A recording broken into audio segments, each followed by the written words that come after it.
104.5 KSLQ, he's so mean. Good morning to you, 7:09. It is a Friday morning, going to be a beautiful day today, sunny, high near 53. The last couple of days I've been telling you about this event that's going on tomorrow at the Ameristar. It's sort of, I guess, the classic rock radio reunion. I decided to get you a guy that would give you all the information, that knows everything about it, guy who needs no introduction. I'll give him one anyway, an icon in St. Louis radio. He's been on the air for decades in St. Louis, a guy whose name is synonymous with controversy, a radio star who's had huge ratings practically everywhere he was. Unfortunately, I couldn't get frank opinion, so instead I got J.C. Corcoran. Thanks. That was a stellar introduction. Thank you, Brad. J.C., how are you doing, man? Okay, all right, just busier than you would think. Oh, I don't doubt that at all. You always stay busy. Now, the event we're talking about tomorrow night, give us a little bit of background on this, because this is the second annual, right? It was kind of interesting that I became involved, because this is actually the second annual Classic Rock Radio Reunion. They had one last year, and I don't know, somebody posted something on the internet somewhere. I happened to catch it, and I saw it, and I realized that all these people had gotten together for this big reunion last year, and that I was not invited. And so I sent somebody, one of the organizers, sort of a smarmy, wise Alec type email saying, "Hey, thanks for the invite. I'm sure it must have been a lot of fun." And they said, "Oh my God, we're so sorry. We thought somebody had invited you, and we didn't know." And they were all apologetic, and then it leads to this now, where I basically got roped into doing the PR for this whole thing. So this is going to be about, we figure there could be somewhere between 150 and 250 of current and former St. Louis radio personalities who at one time or another have worked the rock format. When I say rock, I'm talking anything from KADI back in the old days to KIRL out in St. Charles to KSHE to KSD, K-Hits, and all points in between. So if you ever worked in any sort of rock format in St. Louis radio, we expect to see you tomorrow night, and we've gotten RSVPs from, lots and lots of people. And in addition to that, there's going to be some special presentations. We're going to honor Shelley Grafman, who was the founder of KSHE all the way back in the late 1960s, and also the equally controversial Richard Miller, who had put KADI, which then became K-Joy, Jukebox 96, a couple of other different reincarnations. Both men were, sorry to say, have passed away, so the presentations will be made to their families. And then when all that's done, and by the way, this is all open to the public, when all that's done, then the music hits the stage. We figure at about 7:45, and we are telling people that Rusty Young of Poco is going to be one of the main musical attractions, and that's going to be very cool. But there are two other acts that are going to be performing, and by their request, they have specifically requested that we not publicize who they are. They would like it to be a surprise. But we're going to have two additional music acts, and I will only tell you that they are huge. In one case, it is the lead singer of one of the most popular multi-platinum selling bands of the 70s and 80s. As a matter of, I'll come back and pick that up later. So that's one of the additional acts. Very, very big rock and roll band, lead singer. And the other person who's going to be performing live in person is, I'll only describe as rock and roll royalty here in St. Louis. So you get all this for the amazing price of $5. This thing was originally scheduled to be in a 250 person arena, if you will, at Ameristar, and that has now been changed. That's now been moved into the 1,000 person arena at the Ameristar Casino in St. Charles. So all in all, this thing is going to be a monster blowout. I'm only telling you that if you're a fan of rock and roll music and rock and roll radio, you're going to find out on Sunday morning, because your friends are going to send you text messages and emails and Facebook messages and stuff like that, and you're going to kick yourself. If you are not in attendance for $5, you're going to be able to see all this, and this is tomorrow night at Ameristar. We're talking with J.C. Corcoran. Yes, J.C. Corcoran, the J.C. Corcoran. Now, originally, when I saw the event come out, they said it's going to be in Home, which was the old, sort of upscale club. Is that the former venue? Has it been moved into one of the bigger rooms then?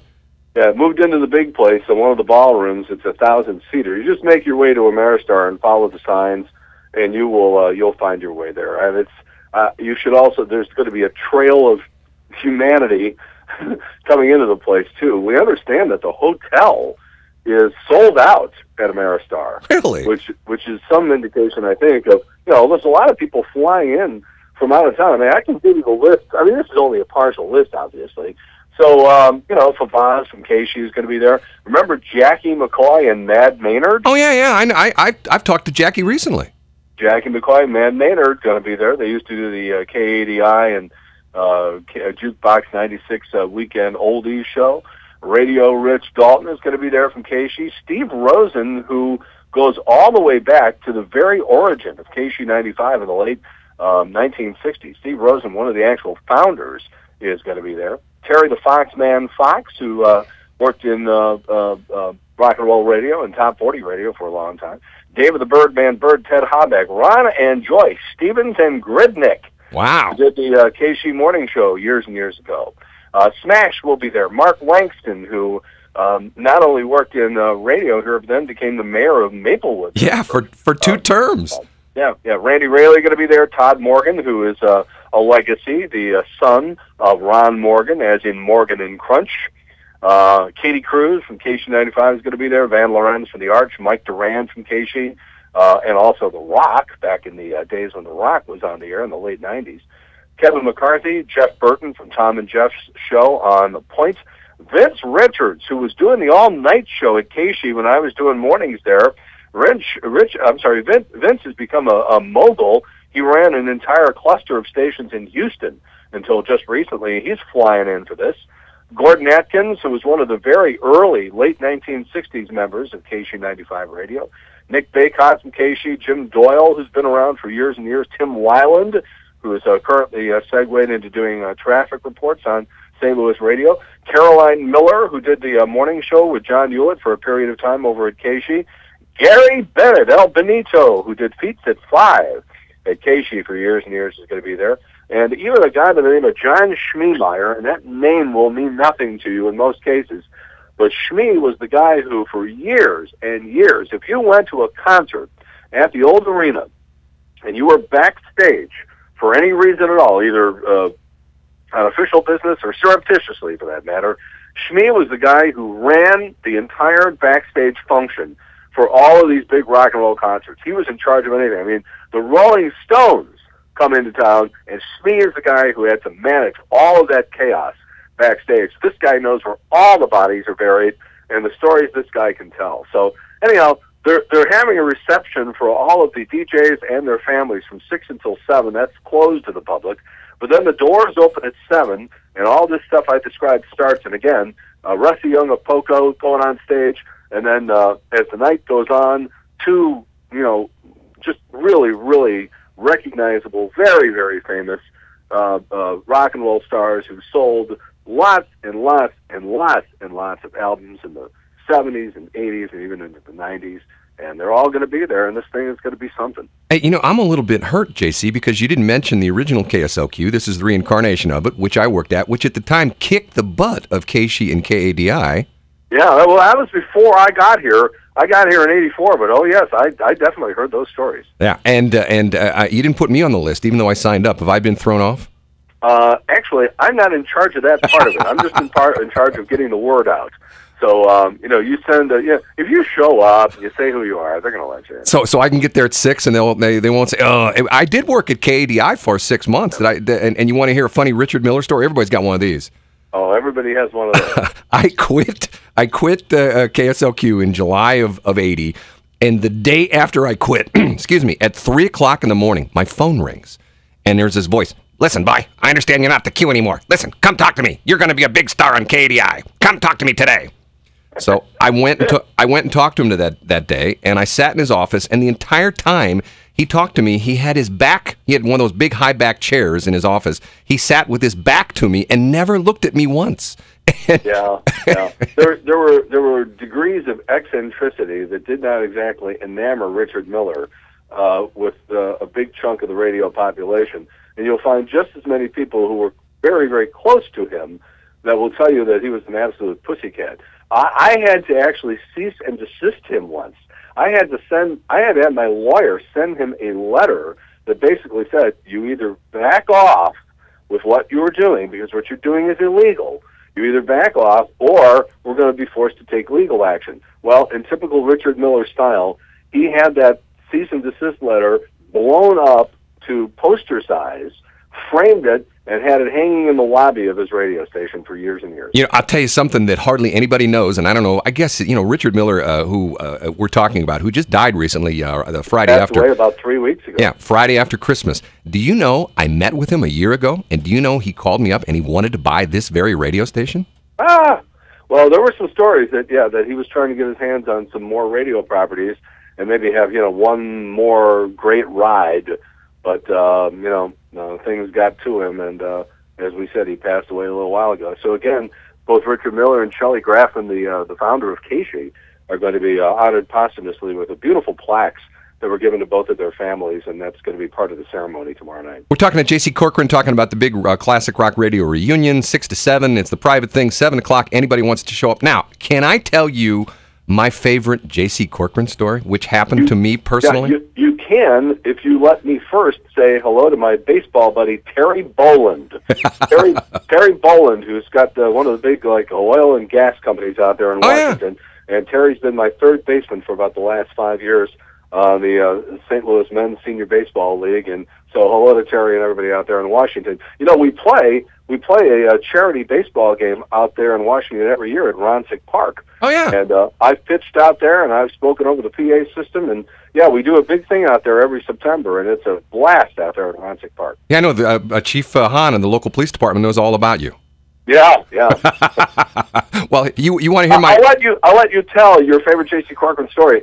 I'll let you tell it as long as it is true. Oh. Because, the folklore of stories about me that have absolutely no basis in fact are voluminous. But go ahead. I'll let you go. Honest to God, this is a true story. This was when I was doing my traffic network thing, and you guys had Alan Barklage, and I had been invited to come over and talk to you. I was doing my traffic network thing and doing a bunch of stations in the St. Louis area. And Alan Barklage, the famous traffic reporter. Oh, yeah. In the 93.7 Yellow Copter. The Yellow Copter, exactly. For Channel 5, too. Who taught me how to fly, believe it or not. But anyway, I had been invited over to your place when you were over at 93.7 KSD, and I'd been invited by your general manager, Chris Conway. Remember Chris? Yeah. Okay. I'm in the front reception area, if you remember where that's at, and Chris comes up to greet me, and he comes back, and he starts walking me down the hall, and as we go by the air studio, and you're still on the air, I guess it would have been like 9 o'clock or something like that, we hear this thump, thump, thump, thump, and Chris sort of looks at me, and he says, hold on a minute, and he walks back to the air studio, and I'm standing out in the hall right outside the air studio you're in. He opens the door, and you are on the floor on your hands and knees with a hammer smashing a cart. For those who know, not in the radio business, we used to use these things that look like 8-tracks. And Chris just, looks at you and says, JC, what are you doing?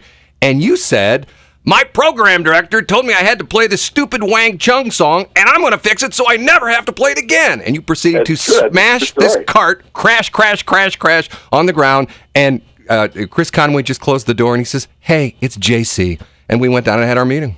Well, you know why I did that? Because we were trying to explain to the dummies who ran that radio station that we were trying to make it into a rock station, because it had been KS94 was playing feelings, nothing more than feelings. Well, don't forget Captain and We're Tennille. Like, look, you can't play Morris Albert Feelings and U2 on the same radio station. We're trying to make this into a rock station. So they come with this stupid Wang Chung record that did not belong on the station, and I just figured, well, at that time, you could destroy really the only copy of something in a building, and I figured if the tape cartridge was broken, we'd never hear it again. And guess what? We never did. So that was a true story then, correct? Absolutely, no question. I've told that many times, and people look at me like, what? I go, yeah, he decided he wasn't going to play it anymore, so he just smashed it with a hammer, and I'm thinking to myself, yeah, those were the... and that was the last time Wang Chung was ever heard on that radio station. Everybody have fun tonight. Everybody Wang Chung tonight. You know what? Maybe I'll play that in honor of you coming up here. You do that. Because I do. You knock yourself out. Whatever makes you happy. JC, I appreciate you being with me. And once again, one more plug. This is the official title, the second annual Classic Rock Radio Reunion? if people want to go to Facebook, all you have to do is put in the Classic Rock Radio Reunion. It's very important you put in the. If you don't put that, you're not going to get it. The Classic Rock Radio Reunion on Facebook, or you can go to Ameristar's website, and the long and the short of it is all you really have to do is put some clothes on and be there at 7 o'clock tomorrow night at Ameristar. You're going to see all of us, and you're going to see 3 amazing musical acts, all for the low price of $5. JC, I appreciate you getting up early for me. And by the way, what are you doing right now? You on WGN in Chicago? Doing some work at WGN Radio in Chicago, and got some other projects that will, I guess, as they say, will be revealed soon. Sounds good. I'm going to play Wang Chung for you. That's coming up. Yeah, you do that. Have a good one. Bye. 724.